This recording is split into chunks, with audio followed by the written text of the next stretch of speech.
BJP. Kayamkulam നഗരസഭ 96-ാം booth കമ്മിറ്റിയുടെ നേതൃത്വത്തിൽ ഡോക്ടർ ശ്യാമ പ്രസാദ് മുഖർജി അനുസ്മരണവും ഉന്നത വിജയികളെ ആദരിക്കൽ ചടങ്ങും നടത്തി.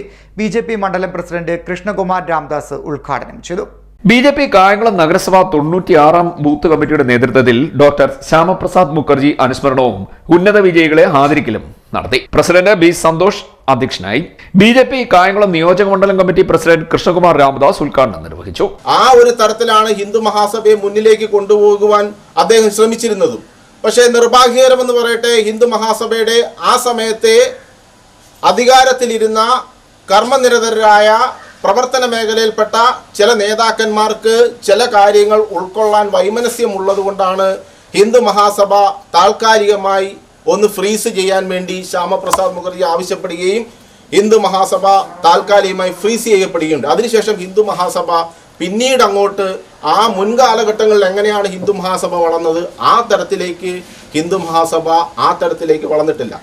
അദ്ദേഹമാണ് ആർട്ടിക്കിൾ 370 307 ഒരൊറ്റ രാജ്യം, ഒരൊറ്റ പതാക, ഒരൊറ്റ പ്രധാനമന്ത്രി എന്ന ആശയത്തിൽ ഈ രാജ്യത്തെ കാശ്മീരിന് പ്രത്യേകം ഒരു പദവി വേണ്ട ആർട്ടിക്കിൾ 370 എടുത്തു കളയണം.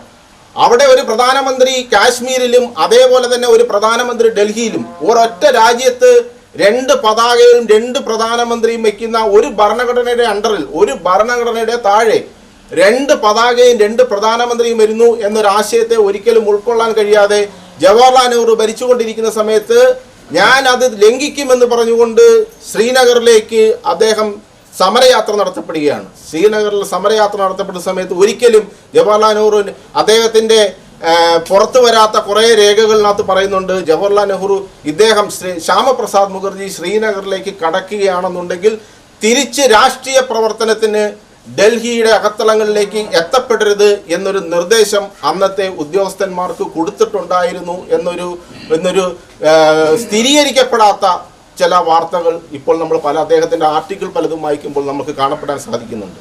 അദ്ദേഹത്തിൻ്റെ ആ ആശയത്തിന് അദ്ദേഹം 370 എതിർത്തുകൊണ്ട് ശ്രീനഗറിലേക്ക് യാത്ര തിരിക്കുന്നു. അദ്ദേഹത്തെ ജയിലറയ്ക്കുള്ളിൽ അടയ്ക്കപ്പെടുന്ന സമയത്ത് അദ്ദേഹത്തിന് നെഞ്ചുവേദന വരുന്ന സമയത്ത് നേതാക്കളായ എസ് ദേവരാജൻ, പുളിയറ വേണുഗോപാൽ, രേഖ, അനിത ഷാജി, ശ്രീദേവി അനിൽകുമാർ എന്നിവർ സംസാരിച്ചു. CDNet news, Kayamkulam.